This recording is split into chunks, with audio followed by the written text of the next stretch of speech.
Hey everyone, so I made an absolute mess of my 8x10 concrete pad. I've never done anything as bad as this ever. I totally underestimated the Florida heat. It was 91 degrees that day and 52 bags of concrete mixed later. This is what it looks like. It really is bad, up and down, not level. So I'm going to try and clean it up with my angle grinder.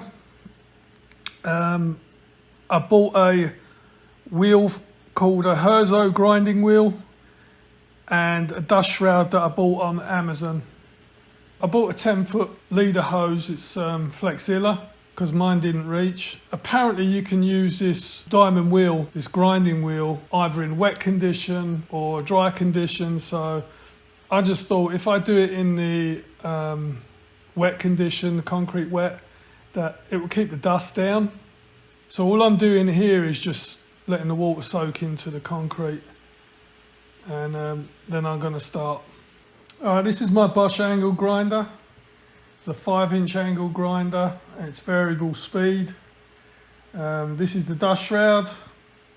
Like I said, it's by Ryobi. It's got this orange thing at the front which you can move it and it will go against flat surfaces.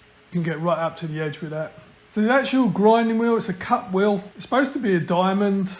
I doubt it's got diamonds in for the price. I mean, I paid, what, $23 for it. And I think I paid another $28 or $29 for the dust shroud. Right, so at the moment, I've got the shop vac hooked up to the angle grinder, but there really is minimal dust, and I don't know if it's because the vacuum's doing its job or whether it was the wet concrete. And to be quite honest, I think it was the wet concrete. I don't think you really need the shop vac.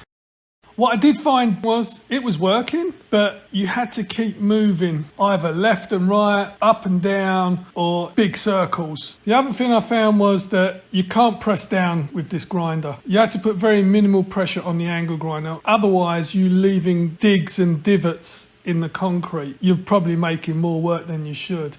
And I found this out at the very beginning. As I got further on into the job, onto the concrete pad, the grinder was pretty much doing its work and I was just putting the tiniest bit of pressure on. And to be quite honest, it came out really well. All right, everyone, let's have a look at the end result.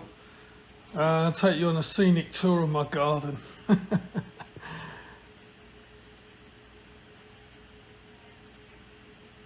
It took me around about 3 hours of hard work, even with that grinding wheel. It did work really, really well. You can see that it is flat, and that's pretty much all I wanted. Some of the aggregate, some of the glass has come through, but you know that once it's got a concrete sealer on that, it's gonna look really good. I'm happy with the way things have turned out. If you like this video, if it's helped you, please give me a thumbs up. Please subscribe, and I'll leave a link to what I used in the description below. Thanks again, and I'll see you on the next one.